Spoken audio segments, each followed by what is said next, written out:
Henry. Okay. Were you deciding between Ryan or RK? Well, at first I was like, let's, I don't know, throw a little texture into the show, pause a little bit longer than normal. Oh, But then after that, yeah, I was like, which one? nice. How is Tiger doing? Is he still alive? No, things aren't going well. I think he's still 5 over with like 3 holes left, maybe. But What it doesn't look like my bet's gonna hit. is it too early for projected cuts?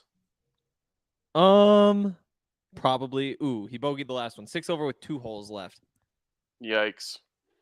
My boy, Ronan Malarney, Your boy, yep. shot 33 on the front, but he bogeyed 11, so he's only 2 under, which even then, considering his starting position, which I'm pretty sure was just last in the field, um, he's hanging tight at plus 100,000. I feel like he's doing enough. Yeah, all you could ask for. I changed up my strategy a little bit this week. Oh, I I like hearing about I your took strategy. 5 winners before the tournament.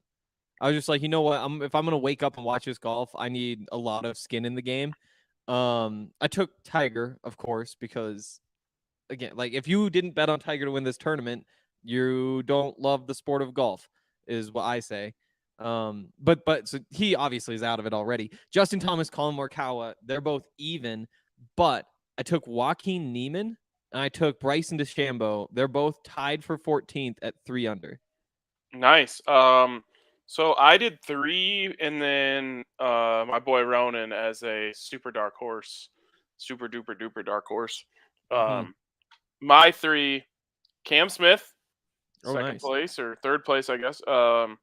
At 5 under, Colin Morikawa, hanging tight, and Matt Fitzpatrick, who is also even. Okay. It's So, not bad. yeah, Cam Smith would obviously be the most exciting one, but he's not even the best Cam in the tournament right now. True.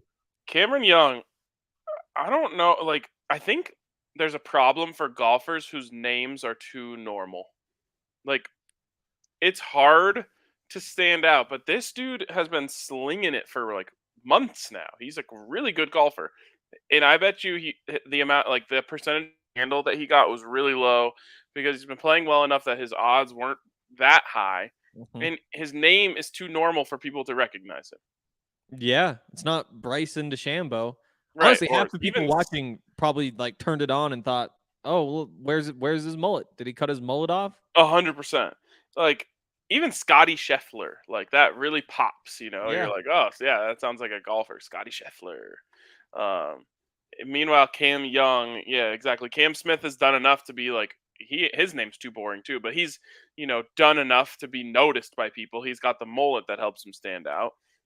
He also has a sweet accent, so that's the biggest thing. Like Cam Young's winning the tournament right now at 8 under, which is just a ridiculous number to throw out there when you look at the way the rest of the field played today. Um, and I think it's time we at least give him a little bit of respect with our bets. And I looked, and we both have a consensus pick of the night. So let's jump into that. We Wow. both put in a ticket on Cam Young to be top 10. It's right now it's at minus 120. To me, this is like all 3 of these picks are like, are we sure about this? Like that's the value that they're giving us. I think that golf has become such a value chasing sport from a betting perspective that we often miss out on the opportunities of just like good bets. To me, you're taking I gave out Cam Smith before the tournament to be top 10. I'm giving him out again because it's the value is still good. Like I'm just saying, like if you were late here, that's fine. You're still good. Scottie Scheffler has been playing unreal golf for what feels like a year now, but it's really like 2 or 3 months, and he's in it again. And it's plus, we're talking minus 150 for him to top 10. I think he's going to probably get his name into the conversation by the time we get to Sunday. So the fact, in my opinion, that you can get these 3 bets at below minus 200 based on the way these guys have started the tournament, I love. Totally. And the craziest part to me is that, Scottie Scheffler's good, Cameron Smith is good. But Cameron Young has at least a 3-shot lead on both of those guys, and Yep. he's the one at minus 120. There's better juice for him than those other two. So true. And again, it's like, okay, are you going to bet on him to win the tournament at like, I think it's like plus 500 right now or something like that? Mm-hmm. Like, nah, it's not really good value. Like, if it hits, of course, you're feeling good about it, but you're not that confident in him winning the tournament. You Mm-hmm. should be confident in him taking a 3-stroke lead and remaining in the top 10. And Exactly. at minus 120, that is just beautiful value. Definitely. And my plan was I'm going to take some of these underdogs. I've got guys at 3 under at 50 to 1 and 90 to 1. Now I just need to make sure I have a couple guys in the conversation for sure. So I did just take Cameron Young like right before the show to win it. It was plus 850, but you get that 18% boost on a bet every day. And so Oh, you're able to boost it up to just over plus 1,000. I'll take 10 to 1 odds on him figuring out how to win it at the end. yeah. I always worry in these tournaments just about how these guys are going to react to the conditions. Cam Yeah. Young got out there early today and just threw out a nasty round. He's going to have to go late the rest of the tournament essentially if it goes well for him, because obviously you flip it tomorrow. So if he Mm-hmm. goes late tomorrow and then if he's still in it, he goes late on Saturday, late on Sunday. The conditions just kind of get worse as the day goes on. It gets a little more windy. That's why I like Cam Smith, just because he's so used to playing in these conditions. Like he is, um, I think they said he played a lot of golf growing up in those areas. So I always worry like Rory McIlroy is another one where I'm just like, well, this guy knows how to play golf here. Yep. Like maybe that's what I'm going to use my 18% boost on, is to get a little action on Rory. I just worry about that because anyone can go out there and throw a good round out there. Yep. But can you can you make the right decision in those conditions 4 days in a row? Especially now that he's going to have to play the late slate 3 days in a row. I'm not saying Cam Young can't do it, Mm-hmm. but it's the things I think about. Like Colin Morikawa, I bet on him last year in this tournament just because that's what I do for Colin Morikawa every tournament. But I was worried about his ability to do that, and he kind of got pretty lucky with the conditions. But he was, he was able to navigate the golf course and make smart decisions just time and time again, and that's what winning an Open championship is all about, in my opinion. Yeah, and that's why looking through these odds right now, it's hard to figure out what to do because you've got Rory who's 2 shots back, and it's so easy to say yeah, he should be the favorite. He absolutely should be. But does he have 3 times as good of odds to win this thing as Cameron Young? That's Or 3 times as much as a big number. yeah, Cameron Young getting no respect from the book. Exactly, and that's why I did it. Yeah, I mean, I totally get it. Like, it's if you were to go out and and I'm not going to say he's going to shoot, low 60s again, but if you were Yeah. just to go out and put a really good round out there tomorrow, 4 or 5 70, under, even um, 70. Yeah. yeah, I mean that 70, he's still probably leading. But if you were to just play really well tomorrow, then he has a chance to just run away with it. Yeah. He put Unless himself in the position. unless you get great conditions again in the morning and someone, who's on the leaderboard that started late today, like a Scottie Scheffler who gets to go early tomorrow, goes out there and throws out 8 under himself. Mm-hmm. Yeah, and I do think, this is it's not that it's easy to score there. It's just that there's so much potential to score just because of the way the course is set up. You do wonder if just Sunday somebody's going to come out of nowhere and string together 4 or 5 birdies in a row, because it does seem doable. But yeah, what you said about just knowing how to play there, that's what it's all about. And it's obvious when you watch some of these guys, like even Colin Morikawa. This was real early. This is when I woke up for the first time this morning, but the entire group was in these weird spots, and they're just putting from the fairway from crazy distances, and it's over a ridge and around a bunker, and you're just like, okay, those guys get it. That's what you do here. And if you can do that, you can do that. And I don't know. That's what makes this one so fun, especially when they play it at St. Andrews. It's just ridiculous. Like you just watch the ball roll and roll and roll and roll down the fairway. I love watching tournaments at St. Andrews. Couple things. One, Mm-hmm. did you hear what they were saying about how they used to play the course the other way around? They used to play it both ways. Well, yeah, but now, so you used to like be able to tee off essentially. It just the course went the entire opposite way, which you could never do at any Oh of the courses you and I play. You see no, what I'm saying? Like the exactly. fact that the course is so connected that you could just go Mm-hmm. backwards to other greens is so crazy to me. And then at one point they wanted to, I guess classic golf name here, Old Tom Morris, Yep. was like, we should play it the other way so the course doesn't get too worn out going this way. And then they started playing it the other way, and they're like, wait, this way's better, so let's just keep it this way. Well, and they both used to just play both ways. So you'd have it was 22 holes, and there was a first hole and a last hole, and 10 holes that you played twice.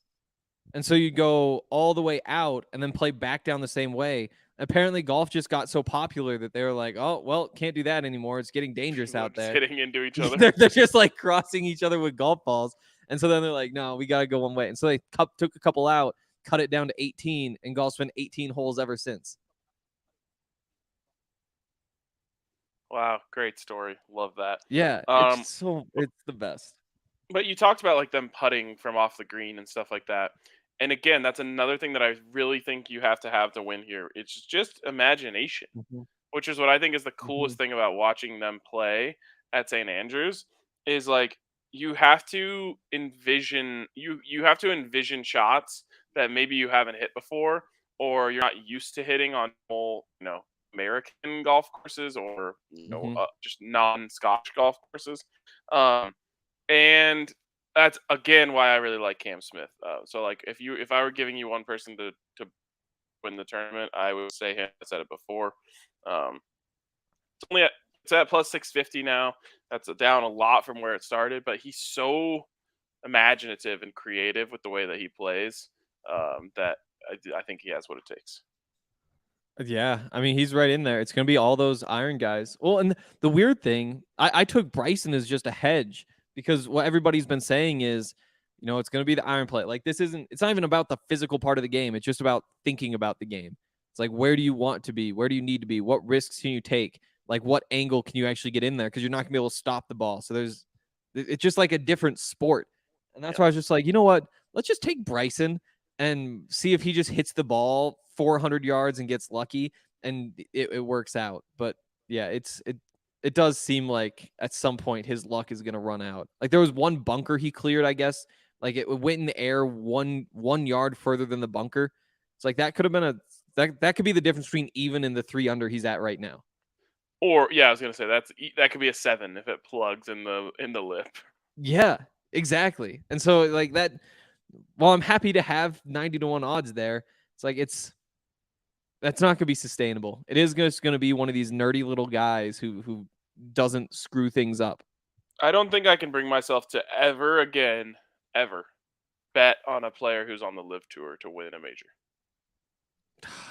Yeah, I mean, I get it.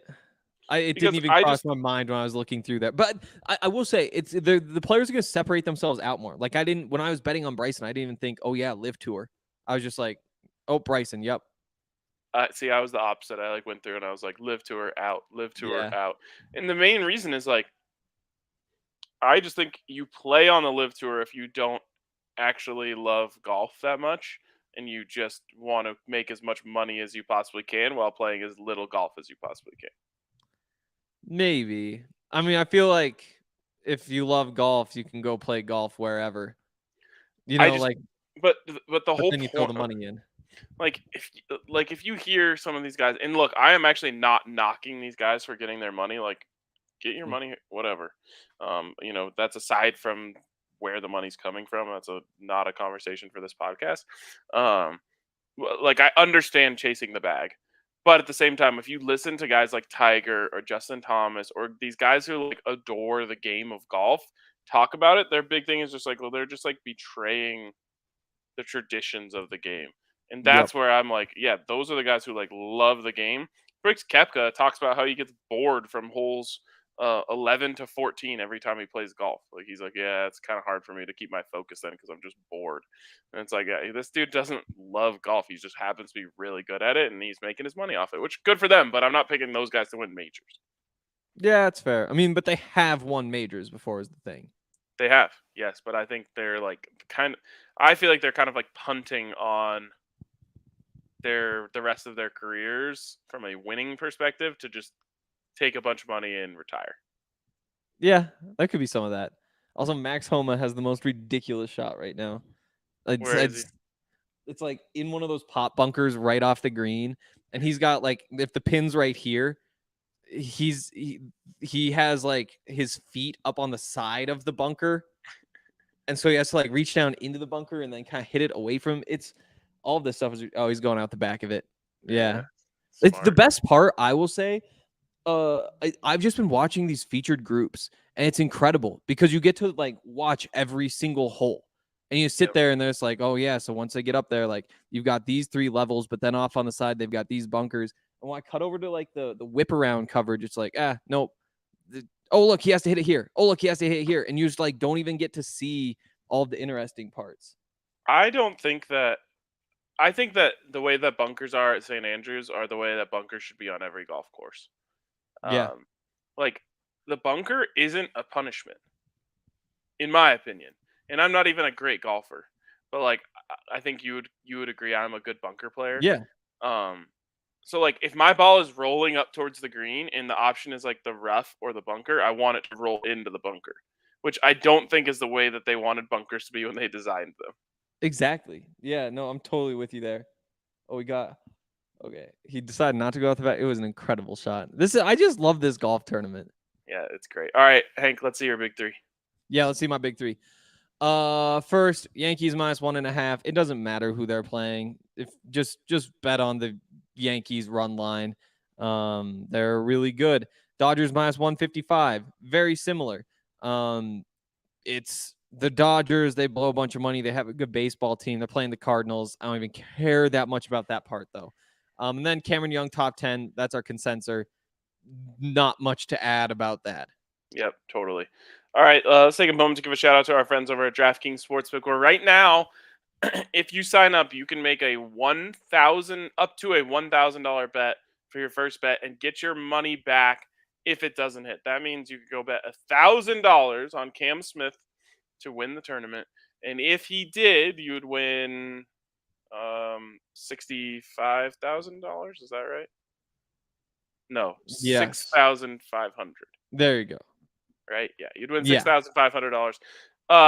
But if he loses, you don't lose anything. You just get that money back in free bets that you can use to spread out on whatever else you want to bet on. So check that out over at DraftKings Sportsbook. Use the code DNVR to get that sick deal, and make sure again that you use the code DNVR when you sign up with DraftKings Sportsbook. Get in on all the fun over there.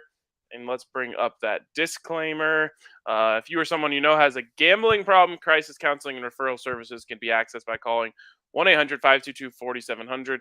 Of course, new customers only, minimum $5 deposit required. Eligibility restrictions apply. See DraftKings.com/sportsbook for details. All right, Hank, let's see what our dilemma of the day is.